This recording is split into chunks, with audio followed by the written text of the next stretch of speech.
Chapter 6. The Lost and Found. Facility 0, 181 days online. Federation year 2424.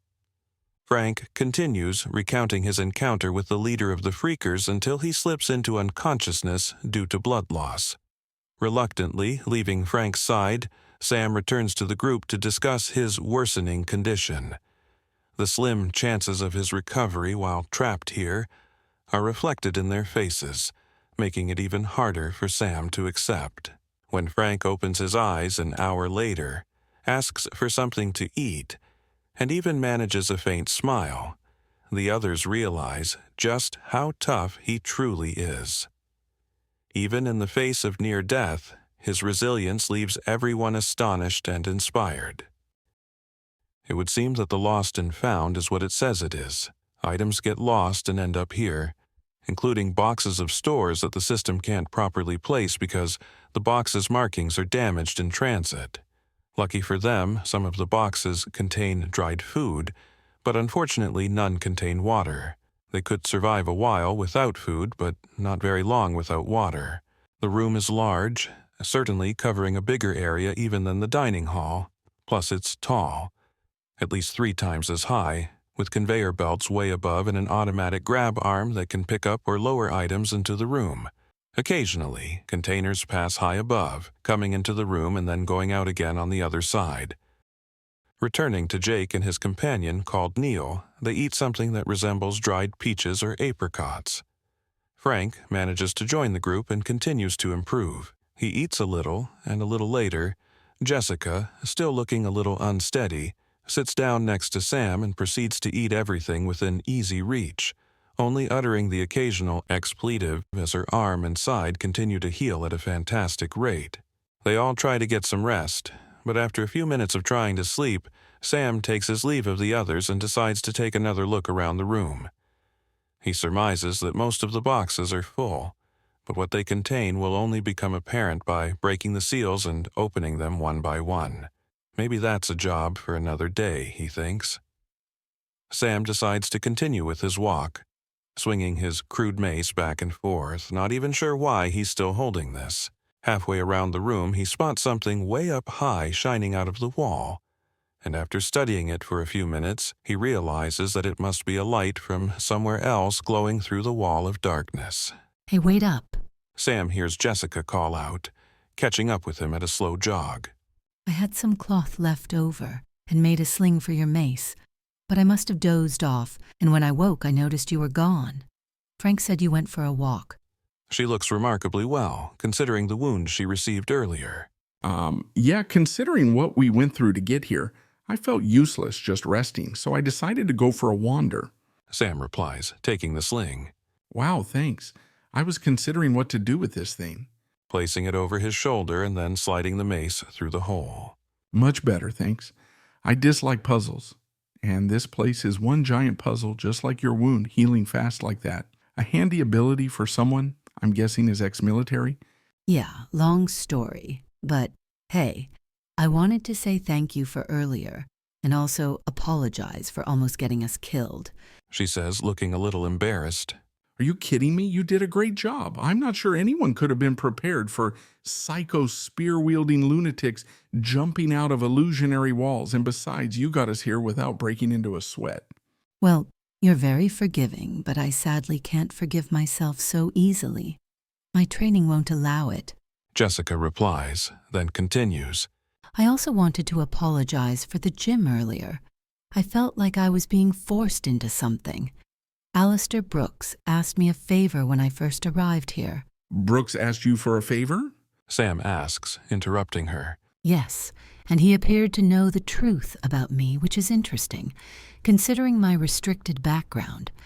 But he also seemed concerned about you. Me? What about? He asked me if I could keep an eye out for you. Did he say why? Brooks seems to believe that you might be the only one here that might know how to escape from this place, which truthfully, realizing where we are, seems rather doubtful. So when we bumped into each other at the gym, I scanned your identification almost out of habit. Jessica pauses again, looking a little sheepish. I felt annoyed that anyone could ask me for help, considering what I've just been through, and I have always had issues with my conflict resolution. But admittedly, it normally leads to serious violence. So in your case earlier, I'll mark that one up as an improvement, considering the outcome. She smiles. You mean you just walked out in a mood rather than caving my skull in? Exactly. See, I consider that an improvement. She replies, and they both smile. What do you think of that? Sam says, changing the subject and pointing up to an illuminated patch on the wall. Jessica stares upward in silence for a moment before replying. It's some kind of ventilation duct, about 4 feet by 4, and I can see the temperature differential and a light source beyond. Well, that sounds intriguing. I think we need to take a closer look. Jessica nods in agreement, and they start to stack up supply boxes against the wall to get a closer look, eventually building enough to carefully climb up to the vent. Looking through, they can see that the ventilation goes 40 feet and stops at a curious-looking viewing panel and an access ladder leading up and down. Opening the vent cover, they clamber inside, and Sam makes his way along the narrow passage to the viewing panel, Jessica following behind. Looking through, Sam is shocked at the view.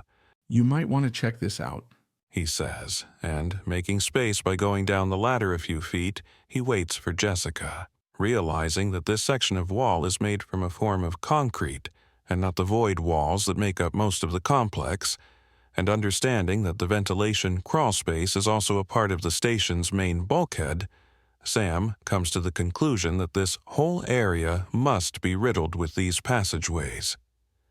Jessica peers through the panel, looking equally surprised at the scene. This must be the facility's central core. The pods are unloaded and then sent down via this central tube to the bottom of the station and jettisoned into the black hole. I can see there is a room down there where the pods are dismantled, she says in amazement. I find it hard not to admire the genius in this design, Sam replies. Having seen enough, he descends the ladder. Jessica, turning away from the viewing panel, follows him down. The ladder leads to another vent opening and a small storeroom with a doorway, allowing access to another larger room with the dismantling bay beyond that. The sound of machinery and other electronic sounds can be heard as they enter. Littered about this room are various open supply boxes, and along the far wall are placed several tables with some partly disassembled pod engine components. The purpose of this assembly line unknown at this stage. In other parts of the room are discarded chairs from 2 delivery pods, and on the near side of the room are 2 makeshift beds. Seeing this, Jessica goes into cautious mode and slinks off toward the other door, vanishing from sight. Meanwhile, Sam continues to search around the room. On the other tables, Sam finds rough drawings of delivery pods being connected together, technical diagrams of components needed for fuel and thruster conversion, far too advanced for the average Joe. Whoever did this knows the fundamentals of many technical aspects of delivery pod design and, judging by the last drawing, astrophysics as well. Hey, Sam, you better come look at this. Jessica calls from the other room. Not wanting to be called again, he heads into the other room and stops short as it opens up, even bigger than the lost and found room. He's awestruck at what he sees in its entirety, a large semicircular space, several hundred feet in height, and set up against the facility's central core, sections of which are transparent. Special airlocks are strategically placed at intervals along the entire height of the core, with sections of it designed to be transparent, offering visitors a glimpse inside. The viewing panel above barely hinted at the true grandeur and complexity of this remarkable structure. He joins Jessica at the central column of the facility. From this angle, they appear to be near the very bottom of the station, with the roof being over 200 feet above them, with airlock access to each of the floors. Looking up, they can make out where the pods travel down through the entire station. The pod containing a new arrival should stop at the required level, deposit the individual, and then proceed here, where its remaining fuel is burned away, and the pod is dismantled for supplies and spare parts. The rest of the pod is then jettisoned out the bottom of the facility toward the black hole. This entire process is automated, or would have been, but for some time now, it's been done manually.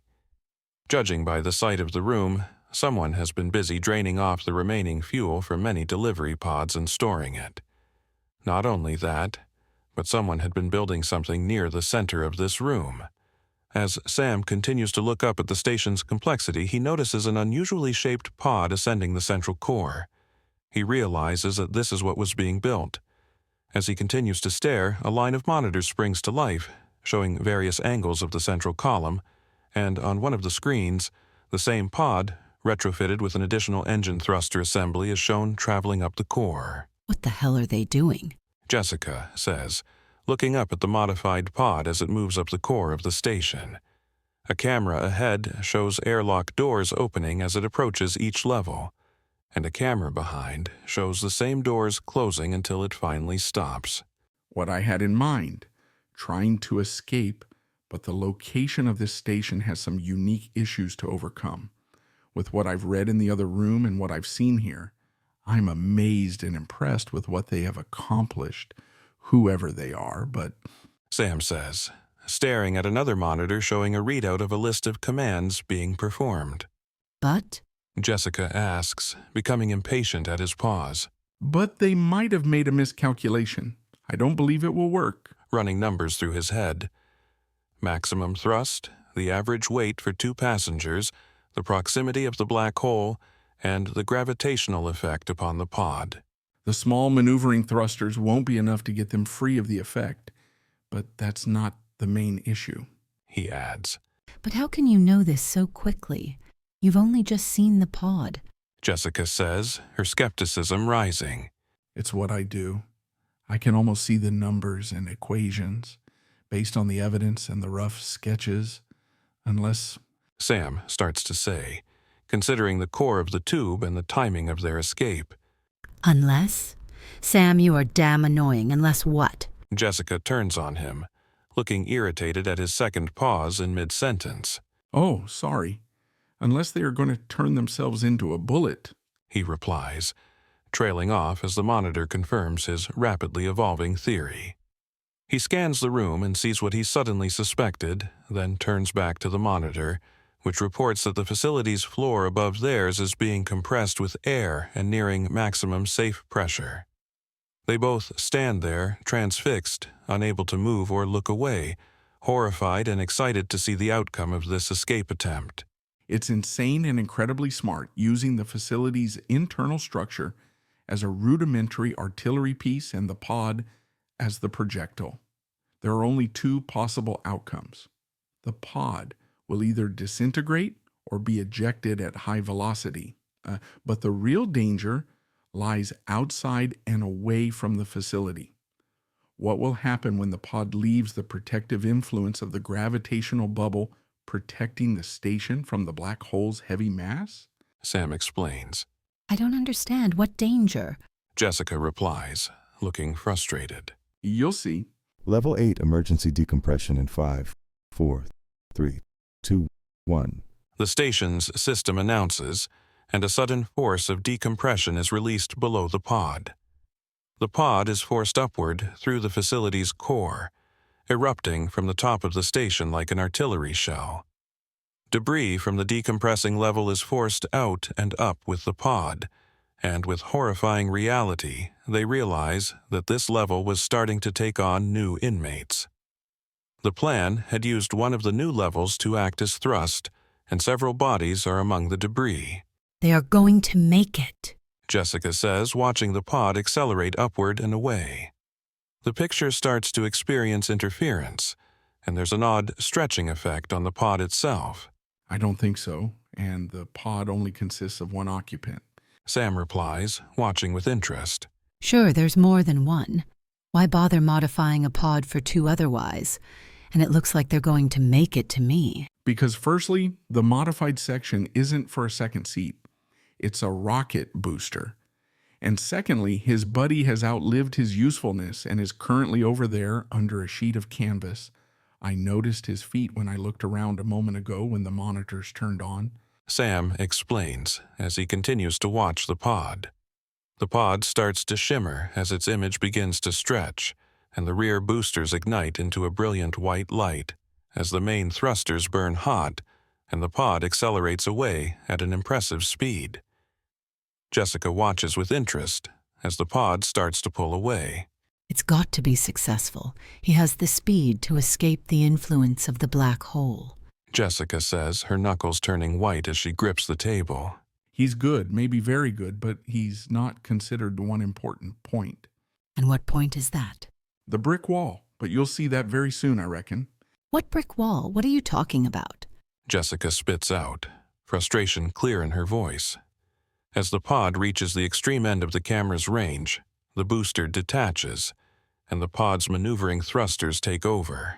Then, the pod suddenly decelerates as it leaves the protection of the gravitational bubble, crumbling like an egg as it smashes into an invisible wall of force. Then, the pod simply implodes. How did you know? Jessica asks, turning to Sam. They both stand there for a moment, watching. The reason why the station has no guards is that they don't need to be here. The station is one giant cell, and the black hole's proximity acts as the walls in the security system. The guards are out there somewhere waiting in case someone does make it past the first two obstacles. But to the point of how I knew it was going to fail, to be honest, it was a guess, but a calculated one. We are very close to a black hole, and the mass it must be exerting on the station should be immense. But we can stand and walk about, so from what I've seen and surmised, there must be something out there that is protecting us. Some kind of gravitational field, but I guess it must have limited range. As the pod accelerated away from the station, it left the protection of the station and was hit with the full force of the black hole's gravitational mass. Sam explains. Do you think it's impossible to escape from here then? Jessica asks, now looking rather glum. Well, this station has been designed to be inescapable, but I never believed a place could be like that. Of course, every system has its flaws. He answers, feeling her eyes boring into him. Her desperation for escape almost palpable. But with this place, I'm uncertain of my previous beliefs. Maybe Brooks can tell us about a flaw or two, and maybe we can get outside help. But I know one thing is for certain. Unless I can get all the answers, this place is inescapable, or might as well be. From what I have seen today, the only conceivable way to escape, let's call it Plan A, would cost too much. He says, turning away from her. Sam looks over the other equipment in this room, all geared toward dismantling the pods for spares, but some of the machinery has been modified to help with the booster pod's construction. From the start, he had realized that escape from here would be reliant on surviving the journey out, not just working out how to leave the facility itself. Now, he's faced with the added complication of having to escape with more than just himself, not to mention he's almost always had help escaping before. Brooks deserves to know his secret. Jessica continues to stare at the monitors after the pod implodes, only turning away once the monitors go blank. She realizes that escape without outside help looks more unlikely or impossible.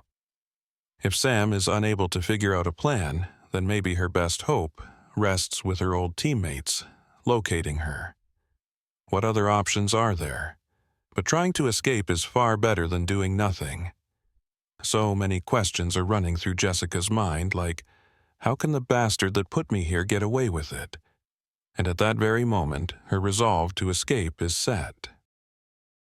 Arriving back at the Lost and Found, most of the others give Sam and Jessica the "where the hell have you been" stares, except for Frank, who just grins.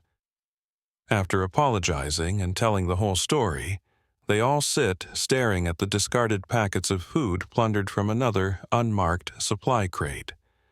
Frank is the first to break another long period of silence. So, what now? We can't stay here indefinitely. Was there any way of getting back on the system from the engineering room? Frank asks. This question is mainly aimed at Sam, so he answers. Not that I have confirmed the identity of the body left in engineering, but I think it was one of the two that escaped from the laundry last week and considering the work they did together, it must have been going on for weeks, if not months. I think that somehow they knew how to get on and off of the system. Brooks told me that the system identifies people in two ways: retinal and voice. We know that the system won't take our commands, but if we can force it to read our retinas, it might trick the computer to put us back on the system. But how we get the system to do that, I'm not sure. He explains. Just as everyone is looking a little more hopeful that something might be possible, the lights start buzzing and blinking, which shatters everyone's hopes back to fears. Ah, shite, frickin' freakers again. Frank shouts. The others look around at the walls. Jessica grabs her crude knife and starts to stack boxes in a defensive barricade, moving them with ease. Catching on quickly, the rest begin to help. Sam picks up his club and stares at the lights blinking, and then the walls. They seem to shimmer in time with the lights, but it's hardly perceptible. Then, from the walls, they hear the sounds of laughter and taunts. Jessica stands in front, closest to the nearest wall. The others stand slightly behind, and Sam moves up beside her just as objects are thrown into the room in a high arc, hitting the floor just outside their makeshift barricade, each landing with a wet thud. Looking down at the floor at the first of the objects thrown, he recognizes it as the severed head of one of the Good Time boys. As Sam stares, more are thrown into the room. One hits a crate and splatters Neil with blood. What's left of the Good Time boys is now staring up at them with bulging eyes and swollen tongues, all wearing agonized expressions. The laughter from outside the walls increases as Jake throws up. Then the noise ends abruptly, and the sudden silence feels mandatory as someone steps into the room. The leader of the Freakers enters. His face is covered in fresh blood, and his new hand seems to have healed, making it look like it's been there for months. He points at Sam and motions for him to leave, then points at the others, grinning and drawing his finger across his throat. He holds up 5 blood-stained fingers, smiles a pointy-toothed smile, then turns and leaves the room. Well, that's considerate of him. At least I can leave, Sam says, half-jokingly. Jake and Neil stare in disbelief at him, while Frank, for the first time since the reappearance of the Freakers, is calm enough to give him a grin. Jessica looks at Sam with a straight face. I'd like to see you try and walk out of here with both your ankles broken, She replies. Sam grins back at her but wonders why he is so special. Okay, guys, this place is not safe. We can't trust the walls. But in engineering, the walls are mainly bulkheads, with only one other way in, and maybe one void wall to watch against. I say we get out of here and take advantage of the 5 minutes head start, He suggests. The others nod in agreement, and they head further into the room, back toward the ventilation duct that they used earlier. The upcoming descent troubles Sam's mind, as he realizes that Frank is going to have problems. As they start to climb up the container boxes, Sam slows down and hangs back, while Jessica and the others make their way up higher. Hey, Frank, you're doing great. Just a little further, He says with concern in his voice. Yeah, thanks, Sammy boy. Don't sweat it. I'll be fine. Frank replies, looking up at the vent. Neil, overhearing the conversation, waits at the entrance to the shaft. They climb again, but only one container higher, and then Frank slips, cussing as he struggles for balance. The sound of the Freakers sends Frank into a panic as Neil leans out of the vent. Sam, Jessica is calling for you. Don't worry, I'll help Frank the rest of the way. Neil says. Neil then climbs down a level and reaches out a hand to Frank. Sam, it's okay. You go ahead. Frank says, grabbing Neil's hand. Okay then, I'll see you both in a bit. Sam replies and heads up towards the boxes, looking back once to see Neil help Frank up another level before entering the vent. Neil does not consider himself a murderer or even terribly bad. He has done some questionable acts back out in the real world, and looking after number 1 is his prime concern.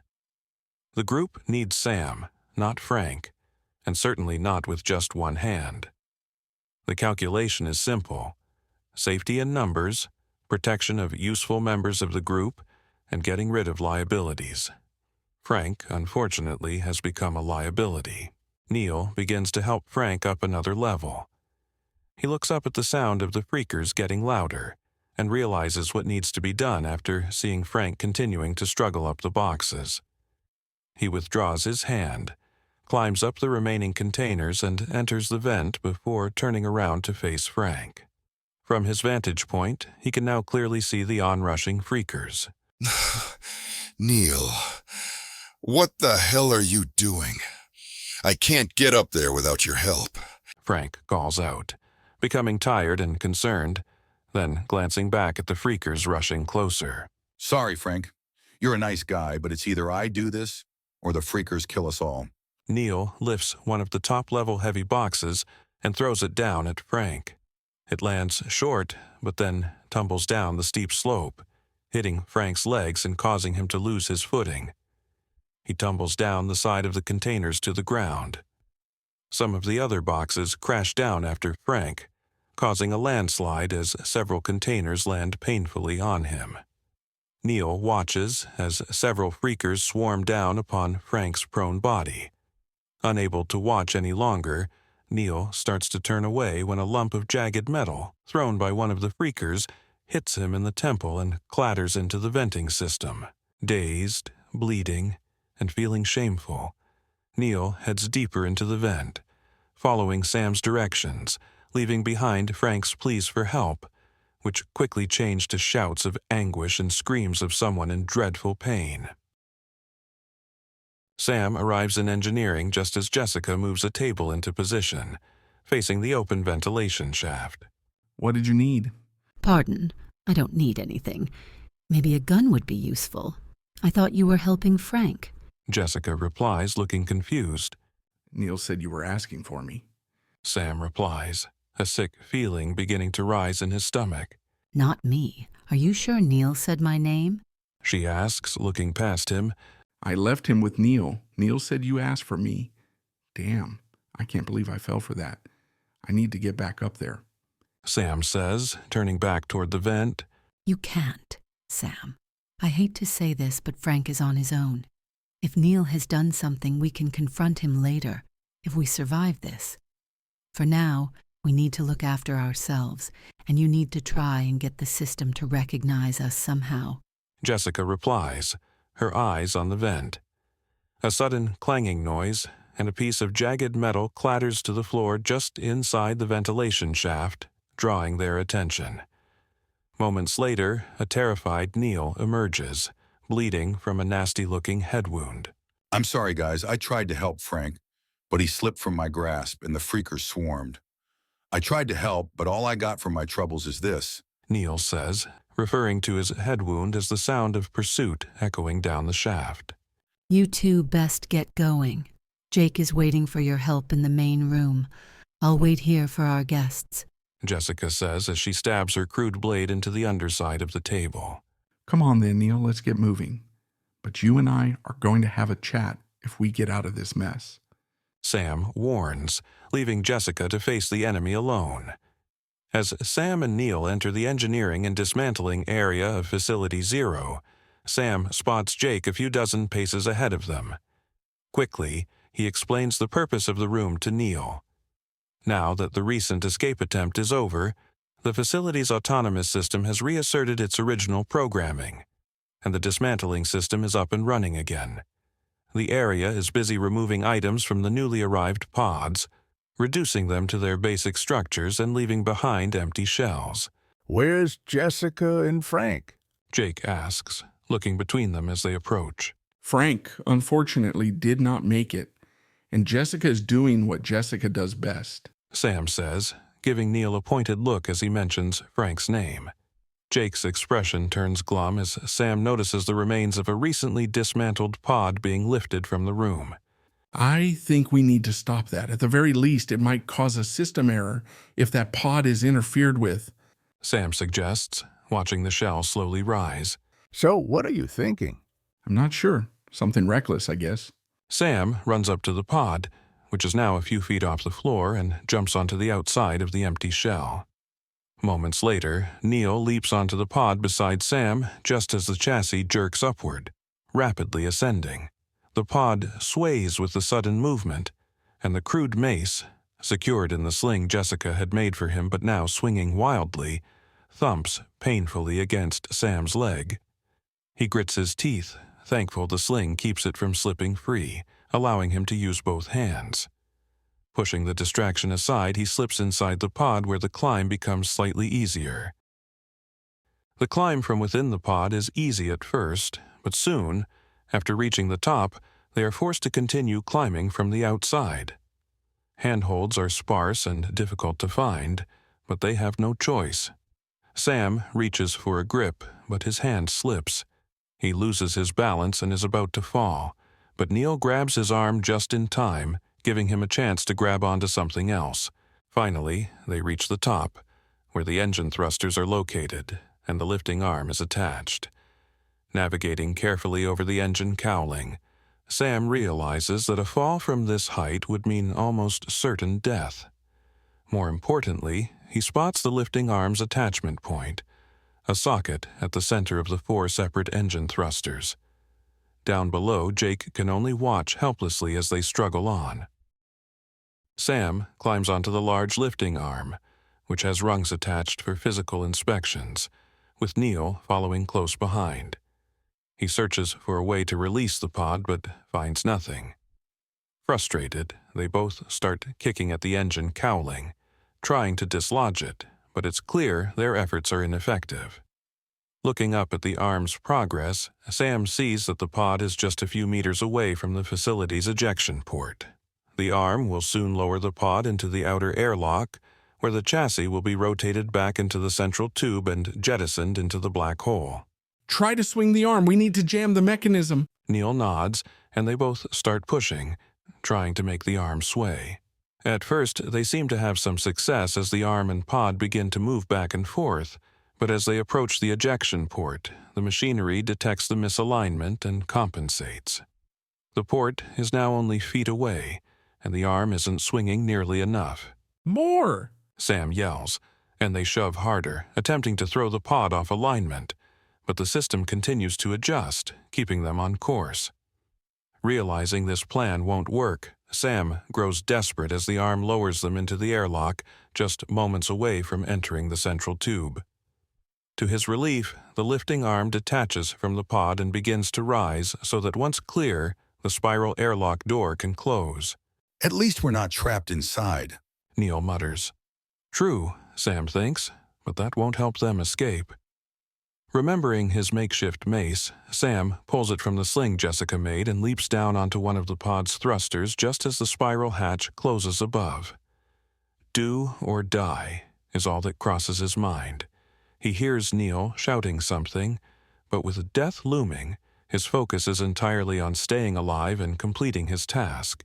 To transfer the pod from the airlock to the central tube, the system uses a hydraulic ram that moves the chassis into position. The tube is currently sealed with spiral airlocks above and below. Once inside, the lower airlock will open, and the pod will drop out of the station, propelled by the facility's artificial gravity and sudden decompression. As the pod begins to inch toward the central tube, Sam faintly hears Neil kicking frantically at the outer hatch. Sam swings his mace and starts pounding on the hydraulic system. At first, the crude mace has no effect, and the pod is pushed slowly into the central tube. Sam, out of desperation, changes his position and tries again. This time, after a few more well-aimed blows, the hydraulic arm cracks and bends, causing fluid to spray out. Much to Sam's relief, the ram halts. A red light above the hatch begins to flash as the automatic ejection sequence shuts down, and the outer spiral hatch reopens. Feeling a surge of elation, Sam glances up at Neil, who gives him a look that says, "You're a complete nutter," but smiles anyway as the lights around them start blinking again. Carefully climbing back up to the lifting arm, Sam sees Jake below, punching the air in celebration. Their triumph is short-lived, though, as they notice a bloodied and frenzied freaker charging toward the oblivious Jake. Sam and Neil shout warnings, but Sam's heart sinks as he realizes what this means. If a freaker has made it this far, something terrible must have happened to Jessica. Lost and found, Jessica's defiant stand. 15 minutes previously. Jessica silently watches as Sam leaves, but her attention snaps back to the ventilation shaft as freakers begin to emerge from the vent. Watching them slowly emerge, she steadies her breathing. When 3 freakers are out of the vent, they charge at once, while others continue to crawl through. The 3 charging freakers leap onto the table simultaneously, and, at that moment, Jessica flips the table forward onto its side, causing all 3 to topple forward off balance. The middle freaker falls hard, biting through a segment of his tongue as his chin hits the edge of the table. Pulling her knife free from where she has wedged it under the table earlier, she thrusts it into the middle freaker's head. Sidestepping, she yanks the blade free with a fluid motion and slashes the second freaker across his throat. The third freaker recovers faster than she expects and lunges at her with his knife, slicing only air as Jessica ducks under his swing and counters with a slash across his stomach, opening him up and causing him to stagger to his knees. Stepping around him with determination, she places her left arm around his upper chest and pulls him back as her left knee comes up into the small of his back, followed by a sickening crunch. Jessica then pushes that freaker to the ground just as 2 more freakers rush her. Slightly off balance, she is slashed on her upper left arm by the first of the newcomers, drawing blood. She reacts by thrusting her blade deep into the freaker's forehead. The crude handle of her own blade cuts into her hand, and although her subdermal protection reduces the harm, it is still painful enough to distract her. The second freaker takes advantage, rushing her and driving her to the ground, causing her to lose her grip on the blade. Smiling and laughing, the freaker licks her face. I'm going to enjoy eating you. As he leans down to take a bite, Jessica reaches up with both hands, takes a firm hold of his head, and twists sharply to the left, resulting in an audible crack.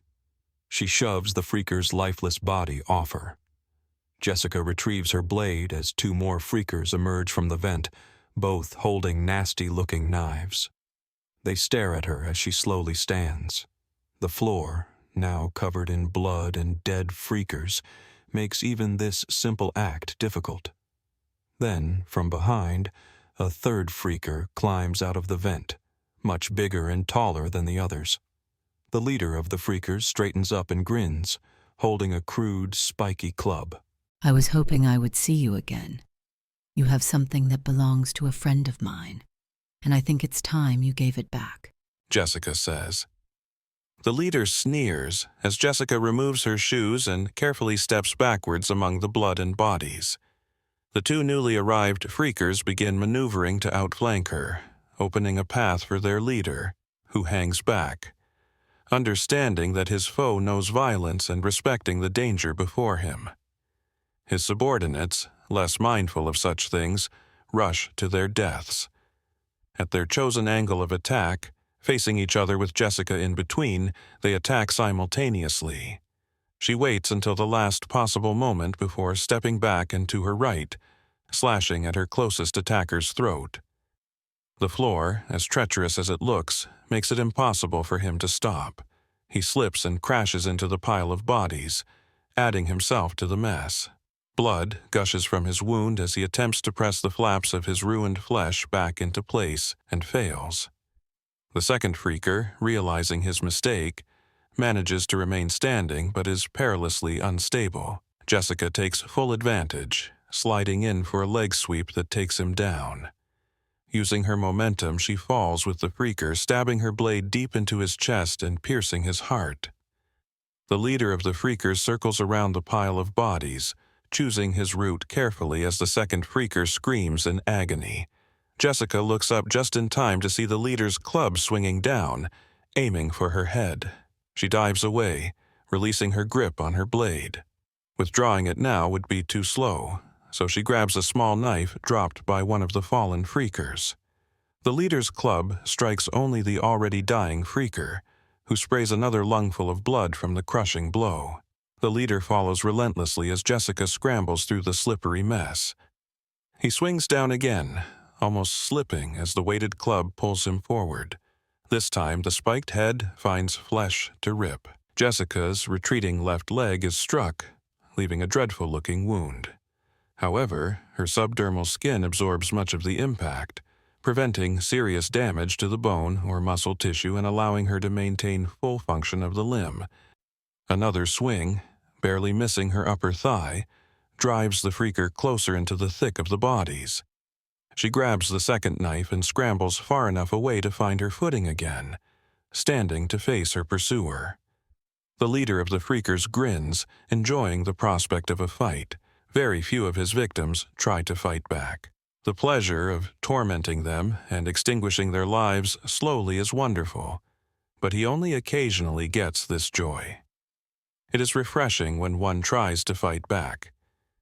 This girl is different from the others. She has a strong spirit to snuff out, and the thought of consuming her flesh and drinking her blood excites him. This alone encourages him to move faster. He stops just a few paces away from Jessica, his club swinging back and forth like a pendulum. Okay, you sick fuck. Come and get me. She taunts. The freaker, wasting no time, uses the momentum of his swing to throw the club's weight over his head and charges forward, timing his downward strike to land where Jessica's left shoulder would have been. But Jessica, having no desire to die that day, has already started diving forward onto her knees and slides the short distance to the freaker's body, driving both knives deep into his abdomen and pulling them downward. This maneuver inflicts 2 deep vertical wounds down to his groin, and the freaker bellows in agony as blood gushes from his injuries. He drops his club and crashes both elbows down onto Jessica's shoulders, the sheer force driving her onto her back. Jessica brings her legs forward from underneath her and slams her feet into his shins. She quickly rolls to her left, away from the pile of bodies, as the leader of the freakers crashes down like a felled tree, his arms barely preventing serious injury from the impact. She springs onto his back and unleashes a flurry of slashing strikes at his exposed back and neck. He howls in pain, his fury giving him strength, but Jessica feels the freaker's strength begin to waver. How does that feel, you bastard? She says and realizes her mistake too late as the leader of the freakers snaps his head backwards, connecting with her nose and shattering it with a loud crunch. The blow knocks her back, but she transforms the force into a roll to the side as the room's lights begin blinking and flashing. Disoriented, she watches the leader scramble back to the vent, diving inside and vanishing from sight. Staggering back to her feet, blood streaming down her face, Jessica's vision blurs as she stumbles out of the room, just catching sight of her next target, a freaker who must have slipped past her while she fought the leader. This last freaker closes in on Jake. Warning shouts come from somewhere above as Jake turns, raising his hands in a defensive gesture, the freaker now close enough to kill him. The freaker grins at Jake with a look of madness and hunger, a blade in hand, poised to plunge it into Jake's face. But the freaker never gets the chance to act on his murderous intent. Jessica crashes into him, driving her knife to the hilt into his back. The blade's point pierces through his chest, and the freaker looks down with widening eyes. His grip on his own weapon fails, and the blade clatters to the ground. Jake leaps back in terror as the freaker collapses at his feet, dead. The lights in the room stop flickering and become brighter as the pod lifting arm slowly and carefully descends back to the floor, allowing Sam and Neil to climb off. Jake gives Jessica a relieved smile as he looks her up and down. Thanks. I owe you my life. Are you injured? He asks, seeing her caked in blood. Think nothing of it, and no, I'm fine, surprisingly. It's all superficial. She replies, tapping Jake on the back as a friendly gesture before she reaches Sam. Did you manage to get the system to recognize us? She asks. But her question is answered before Sam can reply, as a void doorway opens at the side of the room, and several trustees rush through holding stun batons. followed by a concerned-looking Alistair Brooks. Sam calmly walks over to Brooks. As the two make eye contact, Sam speeds up, closing the gap. He grabs hold of Brooks's shoulders and pushes him up against a solid wall, precariously close to the void wall containing the doorway he'd just entered through. What the hell is going on, Brooks? We almost got killed down here, and now I want answers. We want answers, Sam says, correcting himself. The others add their own angry concerns as the trustees raise their stun batons. But upon seeing Jessica approach, their resolve seems to falter. Before Brooks can start to answer, Sam leans in and lowers his voice. Are you controlling the freakers? They seem to have orders that I'm not to be harmed. Sam asks, his voice edged with suspicion. I'm not controlling them. Brooks replies, shaking his head. And I'm not entirely sure why they let you live. But I'll level with you. I didn't want to add to your already sizable problems, but now I think you've earned my complete honesty. I don't believe we are the first to be imprisoned here. Brooks explains. Sam listens closely and then releases his grip on Brooks. What do you mean? Are you saying the freakers were trapped here before we arrived? No, not exactly. Most of them seem to be prisoners from the first level. But the system has detected prisoners from other levels going missing, not dying, but with steady reports of violent behavior and self-mutilation. Then, after a new level comes online, the prisoner drops off the system completely, vanishing without a trace. Brooks clarifies. Sam's unease deepens as he processes Brooks's explanation. Are you saying any of us could change and become a freaker? No, I don't think so. The numbers of freakers have actually been decreasing, not increasing, with each new level that comes online. If this was something contagious, those numbers would be going up, not down. Okay, that makes some sense. Sam concedes. But it doesn't exactly make me feel safe. So why do you think they're changing in the first place? As I said, I don't think we're the first prisoners here. I suspect something, or someone, is causing these changes. Before anyone can respond to this revelation, a trustee rushes into the room. Sorry to interrupt, Professor, but you asked for updates. We found Frank in the Lost and Found, buried under a pile of dead freakers. We thought he was dead too, but once we cleared the bodies, he regained consciousness. He's been taken to the doctor. The trustee reports. Neil looks like he's about to speak, but Sam shoots him a look that says, "Not now." Turning to Brooks, Frank is one hell of a survivor, and he's been through a lot. I'd appreciate it if you could keep me updated on his condition. Brooks nods and turns back to the trustee. Thank you for the update. Please keep both of us informed. Also, make sure all the bodies are taken to the morgue. Dr. Moore will need to examine them before disposal. Yes, sir, will do. The trustee replies before turning and leaving. As the trustee departs, Sam recounts the details of the recent escape attempt to Brooks. The professor listens intently. Initially impressed, but his expression turns to deep disappointment when he hears the outcome. He promises to investigate further, determined to find out more about the mysterious escape attempt, knowing that whoever orchestrated it had far more knowledge than the average inmate. The cleanup takes longer than expected. The rest of the Good Time boys are eventually found, but the leader of the freakers has vanished. Miraculously, Frank survived, though severely injured. Despite his condition, he still manages to kill at least 4 of his attackers, although 2 of them had crawled away before eventually succumbing to their injuries. Sam, Jessica, and the rest of the group are led back to the medical bay so they can rest, and the doctor can examine them to ensure Jessica's wounds do not become infected. Alistair Brooks promises to answer any further questions they might have. Sam makes a silent promise to himself. He will do everything in his power to find a way out of here, not just for himself and the professor, but for everyone who has been fighting for their lives in the Lost and Found. The head of the freakers stares down at the floor in total darkness. The lights in this section of the facility are no longer functioning, but like all freakers, he can see perfectly well. A calm voice speaks, repeating the instructions and emphasizing how precarious his position has become.